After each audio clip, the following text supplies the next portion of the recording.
ایسا نہ ہو کہ اس وقت کوئی شخص کہنے لگے کہ ہائے اس کوتاہی پر افسوس ہے جو میں نے اللہ کا حق ماننے میں کی اور میں تو ہنسی ہی کرتا رہا، یا یہ کہنے لگے کہ اگر اللہ مجھ کو ہدایت دیتا تو میں بھی پرہیزگاروں میں ہوتا، یا جب عذاب دیکھ لے تو کہنے لگے کہ اگر مجھے پھر ایک دفعہ دنیا میں جانا ہو تو میں نیکوکاروں میں ہو جاؤں۔ ارشاد ہوگا کیوں نہیں، میری آیتیں تیرے پاس پہنچ گئی تھی مگر تو نے ان کو جھٹلایا اور شیخی میں آ گیا اور تو کافر بن گیا۔ اور اے مخاطب،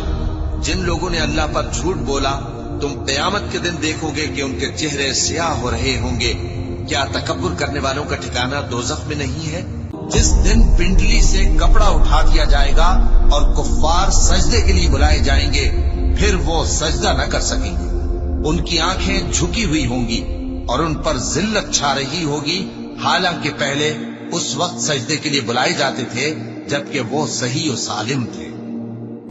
تو اے دیکھنے والے، اللہ کی رحمت کی نشانیوں کی طرف دیکھ کہ وہ کس طرح زمین کو اس کے مرنے کے بعد زندہ کرتا ہے، بے شک وہ مردوں کو زندہ کرنے والا ہے اور وہ ہر چیز پر قادر ہے۔